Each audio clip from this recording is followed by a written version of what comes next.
Bien, queridos hermanos, el Señor bendiga abundantemente la vida de los que disponen su corazón para oír la palabra de Dios.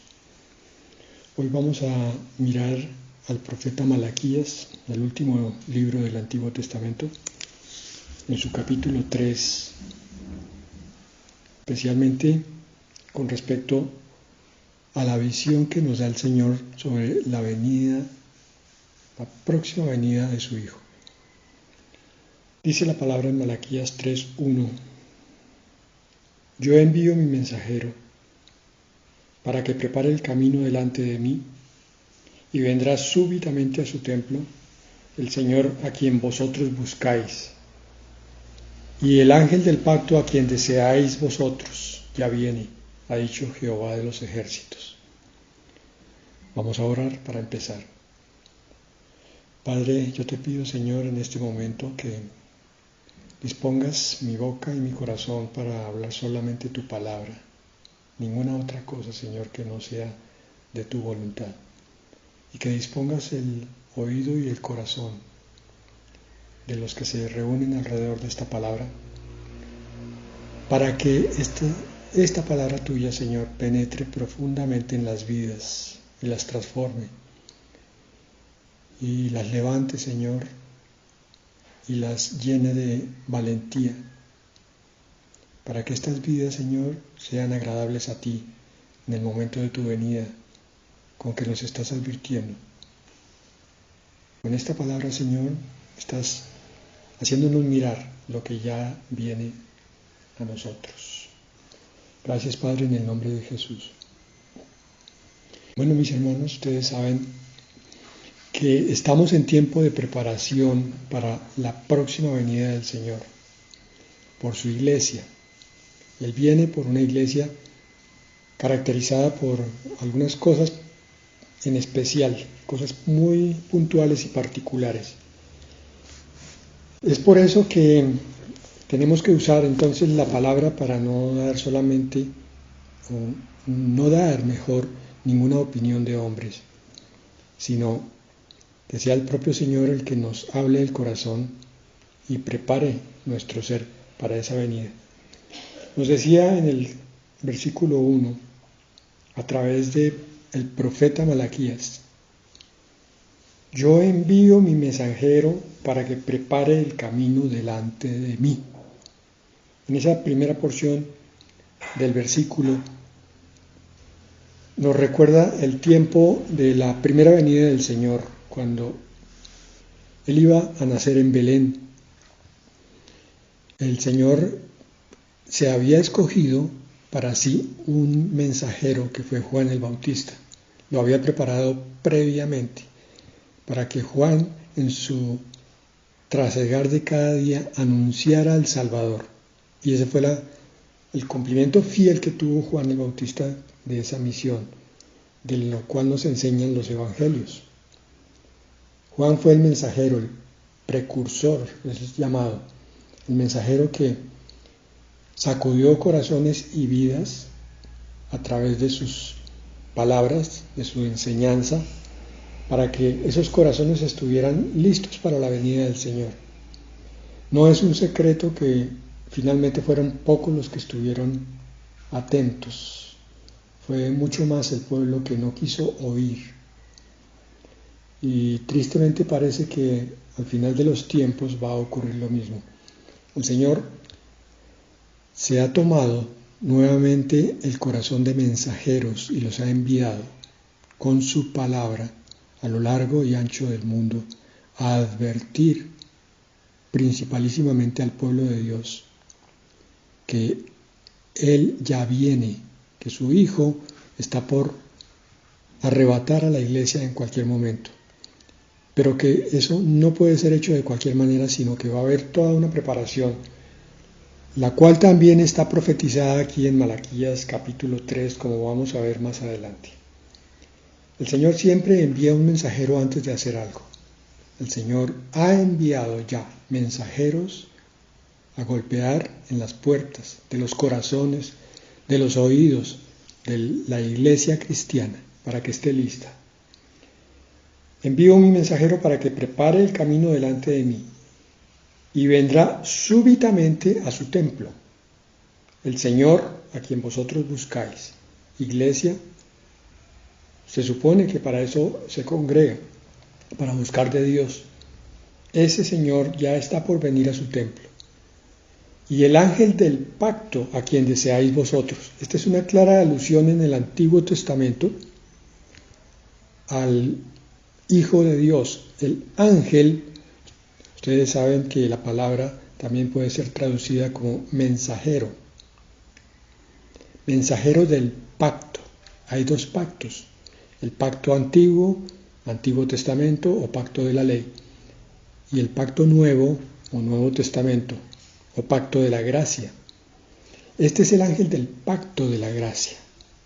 El ángel que vino a traer buenas noticias con respecto a que la ley, que no había sido suficiente para conducir al pueblo de Dios a esa obediencia, ahora iba a ser derramada en forma abundante sobre aquellos que creyeran, para que tuvieran todas las formas posibles y las herramientas de poder recibir ese pacto de gracia.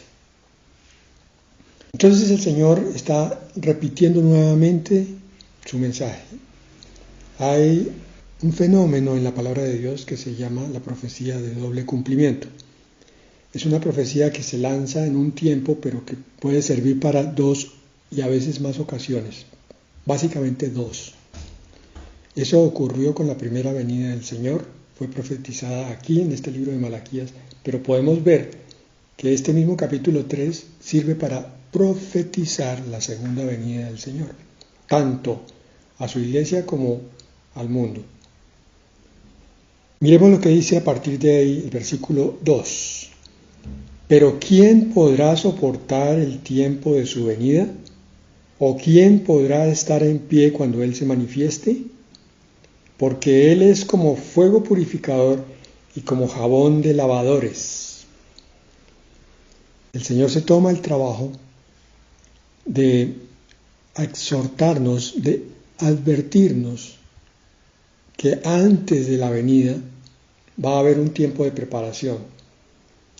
Quiero que consideren, hermanos, todas estas advertencias que hacemos algunos de los siervos del Señor, en el sentido de que este tiempo difícil para el mundo es un tiempo simplemente de preparación, un tiempo que el Señor ha escogido para tocar los corazones y las vidas, tocarlos en profundidad, para que estos corazones y vidas volteen a mirar al Señor y si habían tenido algunas distracciones se olviden y entren en una sobriedad completa, en un tiempo de dedicación a Él, para buscarlo, para prepararse, para estar listo. Esta palabra de Malaquías 3:2 nos recuerda a Lucas 21:36. Dice allí, Lucas 21:36, velad pues en todo tiempo, orando, que seáis tenidos por dignos de escapar de todas estas cosas que vendrán y de estar en pie delante del Hijo del Hombre. Hermanos, no hay disculpa, la palabra es muy clara. Lucas 21:36 nos advierte que tenemos que estar vigilantes, no dormidos, apartados de todo lo que nos distrae. Velad, pues, en todo tiempo orando.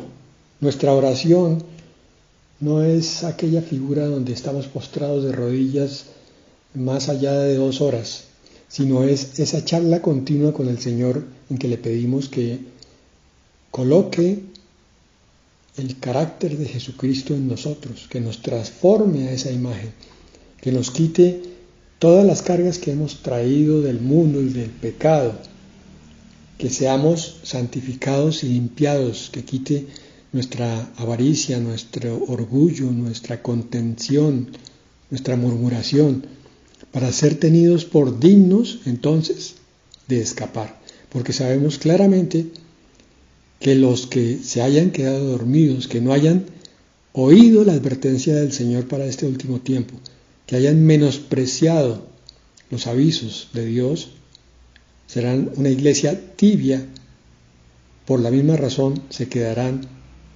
y no podrán escapar. Por eso es este versículo una advertencia: seáis tenidos por dignos de escapar de todas estas cosas que vendrán. El pasaje en el cual está este versículo nos está hablando de las cosas del tiempo del fin, del principio de dolores, de todo lo que está ocurriendo antes de la segunda venida del Señor, y de estar en pie delante del Hijo del Hombre. Literalmente está prácticamente citando a Malaquías 2, donde dice, 3:2, donde dice: ¿quién podrá estar en pie cuando Él se manifieste? Nadie podría resistir la venida del Señor. El Señor, en su inmensa santidad y luz, es como un fuego destructor para todo lo que es pecado, todo lo que es iniquidad.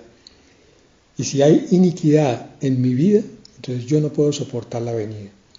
Pero si he permitido que se forme el carácter de Cristo en mí, entonces seré tenido por digno y podré estar de pie ante su venida. Porque Él es como fuego purificador y como jabón de lavadores. La figura aquí es el fuego que quita la escoria del oro. El oro que es limpiado hasta que relumbre a través del fuego de la prueba. No tenemos que mirar este tiempo como de sufrimiento, sino como de bendición. Este es el fuego que nos quita todo lo que nos aparta de la santidad hacia Dios.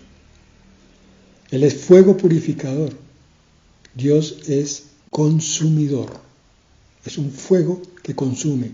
Es un fuego que, si le permitimos que entre, va a quitar las cosas que nos apartan, que nos sirven como lastre, que nos atan al mundo con cadenas, que nos meten en prisión. Mira, por favor, todas estas cosas que son apetitos sensuales, y verás que solamente dan un tiempo de satisfacción, pero mucho de amargura, de tristeza y de prisión. El Señor es liberador en ese sentido. Solamente tenemos que presentarnos ante Él, decirle: aquí estamos, Señor. Ofrezco mi vida, tómala, límpiala, tómala para ti. Esto es más preciso todavía en el versículo 3 del capítulo 3 de Malaquías. Él se sentará para afinar y limpiar la plata. Limpiará a los hijos de Leví, los afinará como a oro y como a plata, y traerán a Jehová ofrenda en justicia. Antiguamente en los hogares se tenía la costumbre de acumular algunos objetos de plata, copas, servicios de agua, jarras y también cubiertos de plata. Y con alguna periodicidad, cada ciertos meses, 3 meses, 6 meses, un año, el ama de casa, o ella misma, o comisionando a alguien de su servicio, se ponían a limpiar objeto por objeto. Eso era trabajo de todo un día. Cada uno de esos objetos era untado con una preparación especial que quitaba el color negruzco que adquiere la plata, hasta que quedaba pulida, así se decía, plata pulida, brillante. No se le veía ningún defecto, ninguna traza. Lo mismo que hace el Señor con nosotros.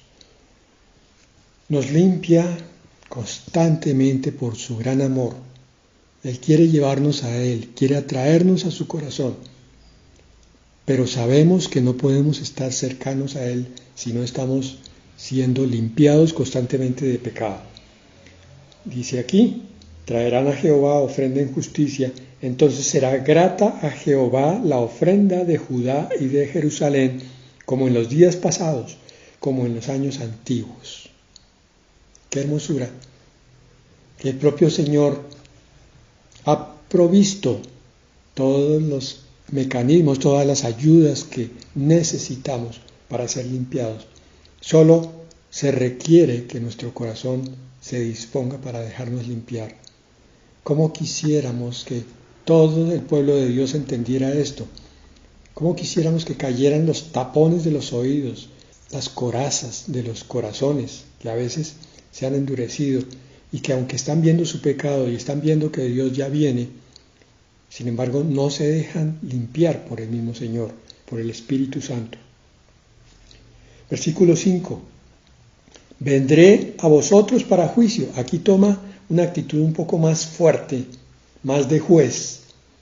Y esto tiene que ver también con el mundo, pero inclusive con el pueblo de Dios. Con el pueblo de Dios que no ha caminado el verdadero camino, sino que se ha mantenido en esa apostasía. Vendré a vosotros para juicio y testificaré sin vacilar contra los hechiceros y adúlteros, contra los que juran falsamente, contra los que defraudan en su salario al jornalero, a la viuda y al huérfano, contra los que hacen injusticia al extranjero sin tener temor de mí, dice Jehová de los ejércitos. Decíamos recientemente que la iglesia del Señor debe aprender lo que es tener temor de Dios. Le está faltando a la iglesia tener temor de Dios, reverencia, respeto y hasta temblar delante de su presencia. Es algo que debe estar en el corazón del verdadero creyente. Entre más santidad, más se reconoce la capacidad de Dios para hacer juicio y destruir. Y entonces el santo en su caminar va doblegando más en humildad su cabeza y va reconociendo más a ese Dios que, si bien es temible a ratos, es tan maravilloso en su gracia, en su bondad, en su misericordia, en su perdón, cuando nos acercamos a Él con la actitud de vida adecuada, cuando hemos confesado quiénes somos en realidad, cuando hemos reconocido las cosas que nos hacen tanto daño adentro de nosotros. Versículo 6. Porque yo, Jehová, no cambio. Por esto, hijos de Jacob, no habéis sido consumidos. Lento para la ira. Ese es el Señor que tenemos. Pero hay un Dios de ira. La ira del Señor se va a manifestar en plenitud durante la tribulación. Gloria a Dios por la iglesia entendida que no va a estar viendo esa ira temible de Dios. Dios no es solo amor, Dios es justicia también. Y en su justicia es terrible.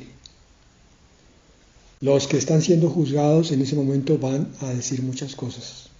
Piedras caigan sobre nosotros y ocúltennos de la ira del Cordero.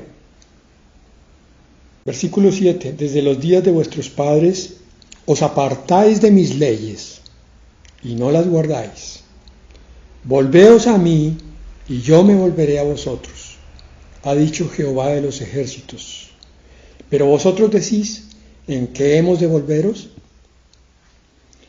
Este es un alegato, está presentado aquí en la profecía de Malaquías como una discusión entre Dios y su pueblo.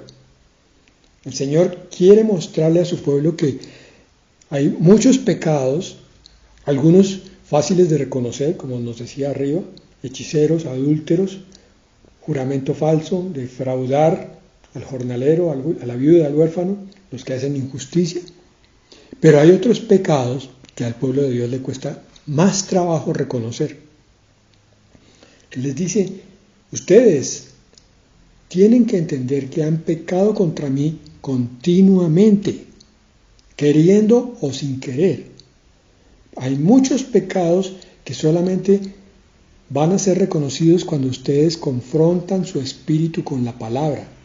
En la palabra es donde está escrito cuál es el pecado.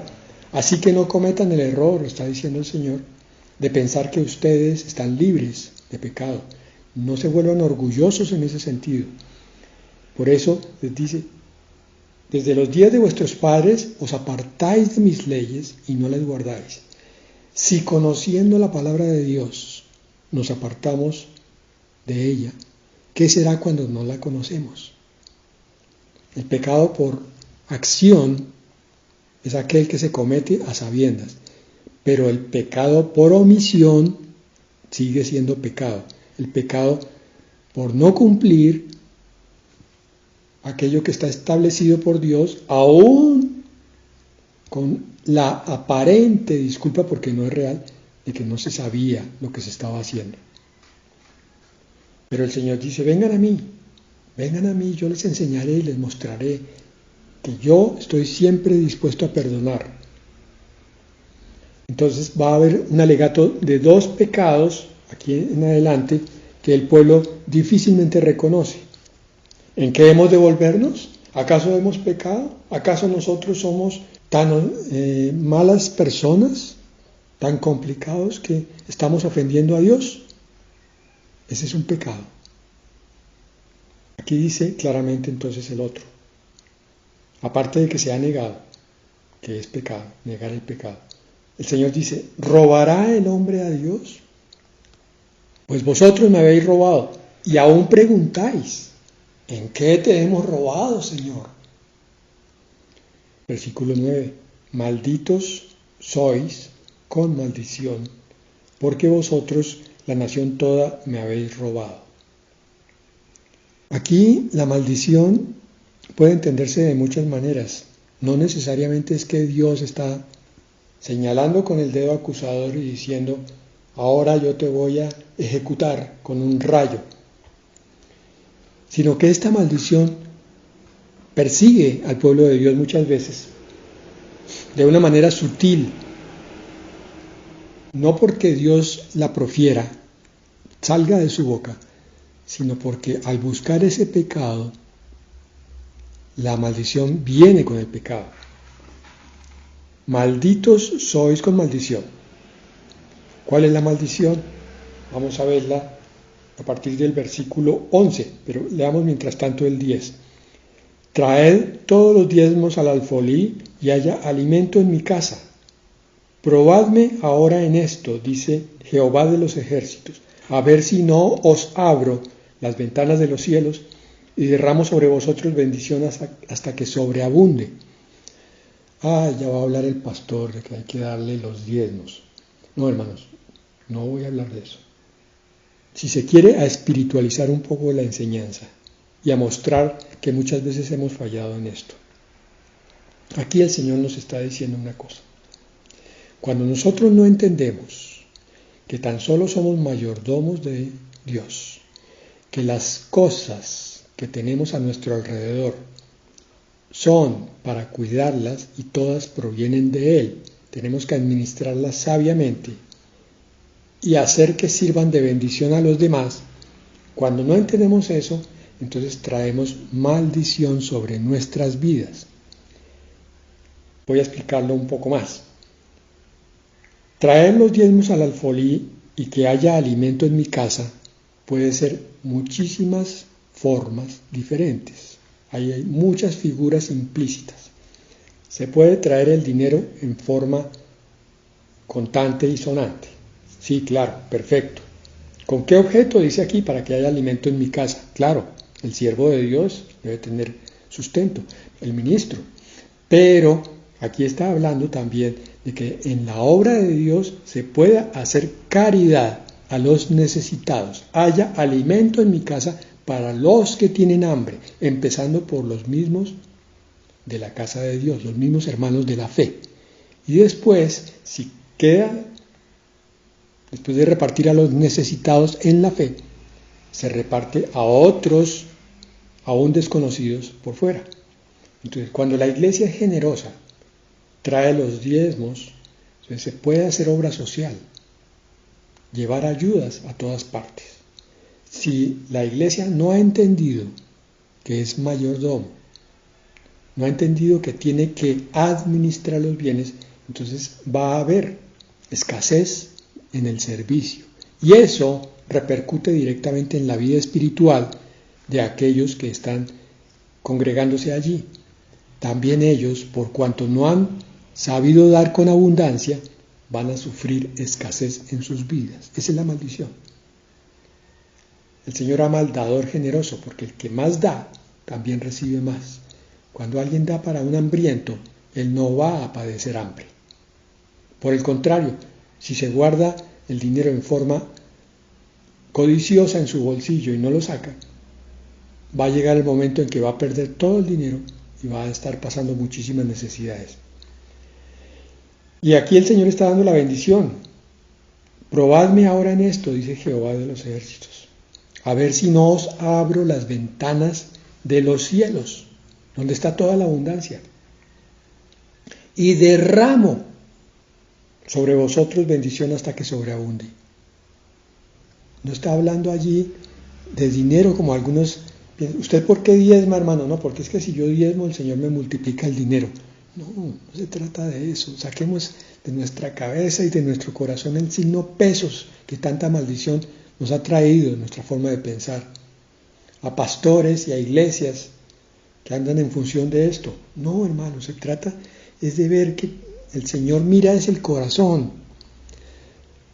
Que tú saques, hermano, no solo dinero, que saques de tu tiempo para servir a alguien, que saques de tu tiempo y de tu boca palabra para compartir y para ministrar a un necesitado, que saques de tu intención, allá de lo más profundo de tu corazón, 5 minutos para orar por alguien que esté desconsolado.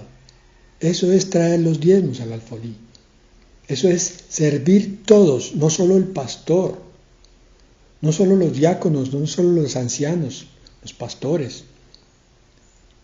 Es que la iglesia toda está puesta para servir. Aquí los diezmos y las ofrendas son el símbolo material de algo profundamente espiritual. Es el cumplimiento del mandamiento del Señor. Amarás al Señor tu Dios con toda tu mente, toda tu alma y todas tus fuerzas. Y a tu prójimo. Y a tu prójimo. Y miren, aquí está acabando entonces con la maldición por no haber traído los diezmos. Cuando empieza el corazón generoso, dice, reprenderé también por vosotros al devorador, la plaga, y no os destruirá el fruto de la tierra, ni vuestra vid en el campo será estéril, dice Jehová de los ejércitos. Todas las naciones os dirán bienaventurados, porque seréis tierra deseable, dice Jehová de los ejércitos. El que siembra abundantemente, abundantemente cosecha. Esa es una ley universal. Por el amor de Dios, grábatela en el corazón. ¿Quieres abundancia para tu vida? Siembra, siembra abundantemente. No mires con corazón mezquino. No mires con codicia lo que tienes en la mano, eso no es tuyo. Ni siquiera los dones que hay en tu mente o en tu alma, la inteligencia, la capacidad para hacer operaciones matemáticas o para resumir un libro, la capacidad para componer una pieza musical o para deleitarse en música hermosa, la capacidad para escribir poesía, ¿qué más? Construir muebles, pintar cuadros. Todos esos son dones de Dios para ti. Él los puso. Tú eres administrador de ellos. Tú los puedes poner para bendecir a los demás. Así que generaliza y no te quedes solamente en la billetera. Piensa que la billetera más grande es el corazón. De allí es de donde sale la generosidad o la mezquindad. Versículo 13.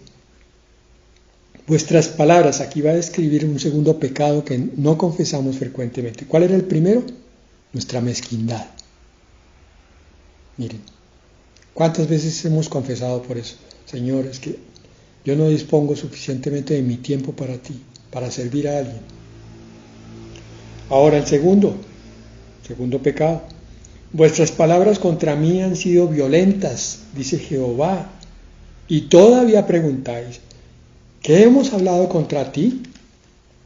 Habéis dicho, por demás es servir a Dios. ¿Qué aprovecha que guardemos su ley y que andemos afligidos en presencia de Jehová de los ejércitos? Hemos visto que los soberbios son felices, que los que hacen impiedad no solo prosperan, sino que tientan a Dios y no les pasa nada. ¿Cuál es este pecado? Ahí está claro. Este es el pecado de la apostasía, de la rebelión, el pecado de la incredulidad. Aquí el que está alegando contra Dios esto está diciendo, Señor, tú no me bendices a mí, Te has demorado, no has traído lo que yo te he pedido, Señor. Mira a los demás. Este vecino mío, él sí está estrenando casa o carro o televisor. Y yo, que estoy metido en la congregación, estoy pasando tanta necesidad. Ahí hay otro pecado soterrado, es la envidia, es la murmuración. Esto que parecía tan sencillo se está complicando, mis hermanos. Está saliendo a relucir la cantidad de cosas guardadas que podemos tener en el corazón en un momento dado. Tenemos que decirle, Señor, saca esto de nosotros. Mira todo lo que está pasando aquí. El creyente está alegando contra Dios, está murmurando contra el hermano, está envidiando y está renegando de la obra de gracia de Dios en él. ¿De qué sirve que guarde sus palabras? ¿De qué sirve que ande humillado delante de Dios? Estos otros que no tienen Dios les va mejor que a mí. Eso es soberbia, hermanos. Ese es el pensamiento luciferino con el cual allá en el cielo se levantó contra Dios. Dos pecados ahí en una profecía que tienen que ser limpiados en este tiempo. Y me atrevería yo a decir que así como están descritos de parte del Señor, así hay otros muchos que debemos encontrar. Pero no se aflijan, mis hermanos. Esto no es tan complicado. Esto realmente es seguir una pequeña receta. Tú lees en la palabra de Dios con corazón abierto y sencillo. Descubres allí que te está hablando el Señor que tienes que cambiar en tu vida. Entiendes que eso es pecado que Dios quiere que quites y se lo entregas a Él. Le dices, Padre, mira, acabo de descubrir que estoy murmurando contra mi vecino, que estoy envidioso de él. No me había dado cuenta, Señor. Gracias por mostrármelo. Yo inclino mi cabeza humildemente delante de tu palabra, si se quiere, de tu reprensión, y ahora entrego este pecado, Señor, porque no lo quiero en mi vida. Quítalo, Señor. Por favor, en el nombre de Jesús, límpiame, para que yo sea digno de andar de pie delante de ti cuando vengas. Versículo 16, ya con esto terminamos, al 18. Entonces los que temían a Jehová hablaron entre sí. ¿Quiénes? Los que temían a Jehová. Hermano, todo siervo de Dios, todo cristiano humilde y enseñado por Dios, todo creyente que ha recibido trato de Dios de alguna manera, ha pasado momentos difíciles, es un creyente temeroso de Dios. Sabe lo que Dios puede hacer, tanto para bendición y gracia como para justicia y castigo. Temerosos de Dios. Las iglesias hoy en día tienden a ser irrespetuosas de la palabra, del mensaje, de la profecía, de la enseñanza, porque no tienen temor de Dios. Jehová escuchó y oyó. Él está mirando desde su trono todos los días, todos los rincones de la tierra y todos los corazones. Está mirando. A ver, ¿quién le teme? ¿Y quién es el insolente que no? Y fue escrito ante él un memorial de los que temen a Jehová y honran su nombre. Hay un libro delante de él y allí están escritos todos los que son humildes de corazón, todos los que se postran para darle la gloria a Dios, todos los que quieren obedecer abandonando la rebelión. Y allí en ese libro están siendo constantemente inscritos. Dice, no sé si será un ángel o si será el propio Señor, dice, aquí había un rebelde hasta hoy, pero hoy tomó la actitud de inclinarse delante de la verdad y aceptarme a mí como Dios y Señor de su vida. Y a partir de este momento yo lo llamaré temeroso de Dios. respetuoso de mi corazón. ¿Cómo es que se llama este varón? Y empieza a escribir el nombre. Memorial se llama ese libro. Un memorial de los que temen a Jehová. Hay un libro con los nombres escritos allí. ¿Para qué? Porque este libro va a ser publicado en algún momento a los incrédulos o a los ángeles satánicos, a los que van a alegar, pero es que fulano era pecador. Y el Señor va a decir, mira, aquí fue pecador hasta este momento.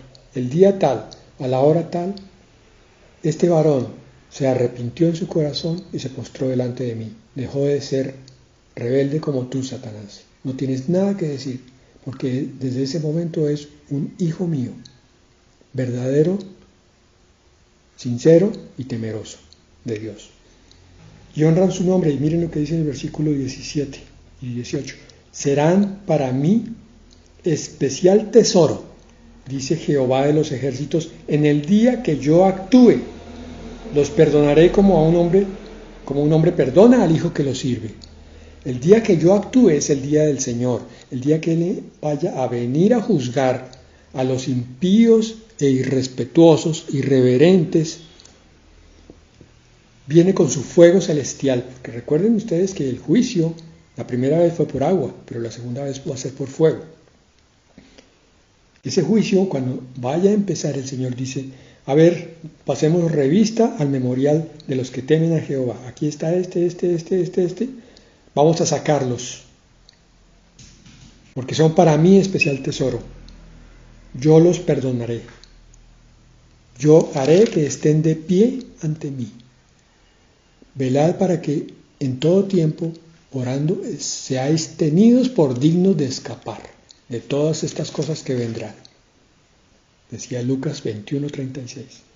El Señor entonces toma su lista, pasa revista y empieza a apartar. A la izquierda unos, a la derecha otros. Toma los de la derecha y se los lleva. Y deja los de la izquierda.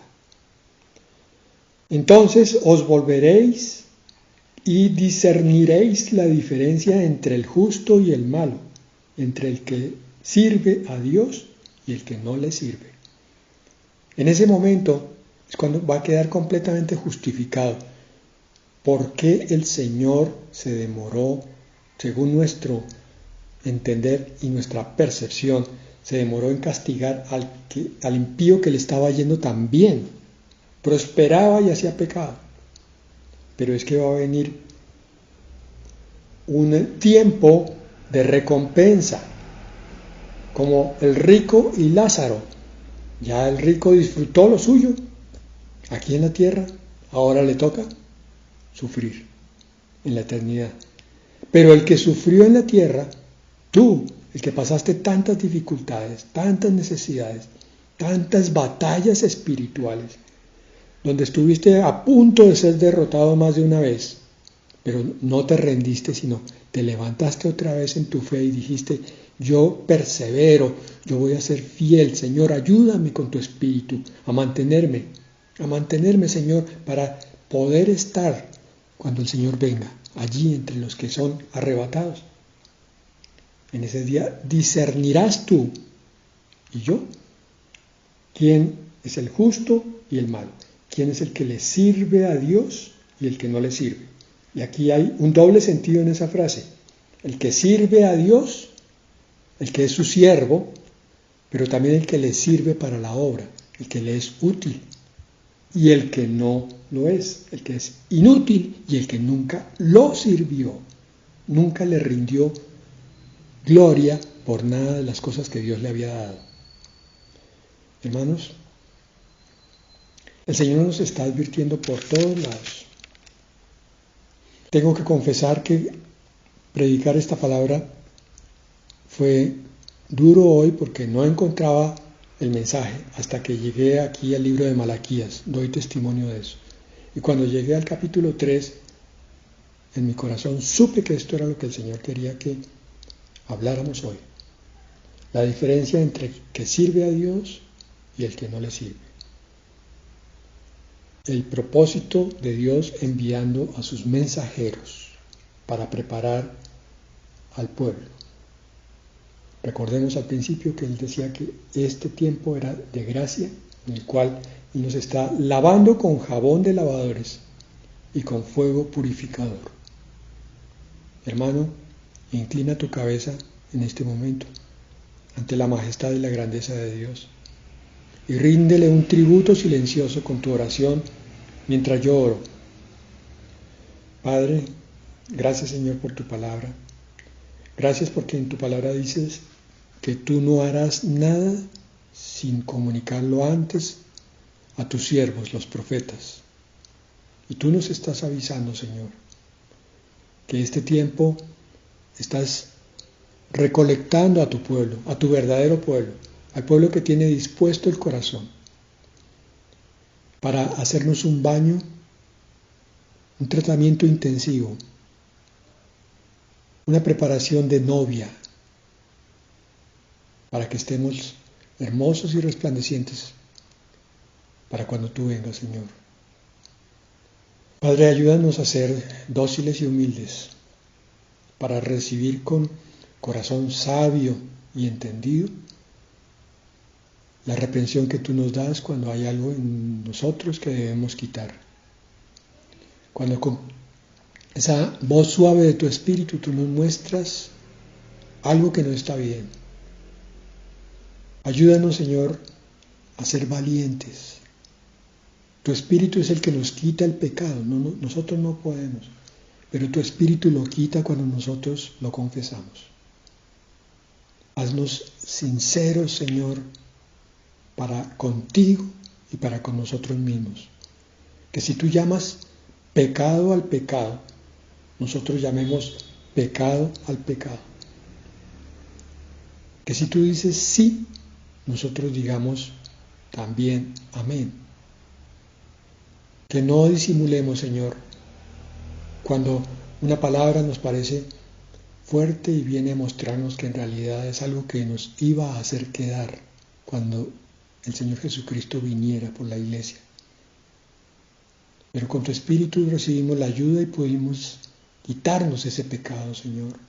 Pudimos entregártelo y tú lo limpiaste, lo lavaste con jabón de lavador.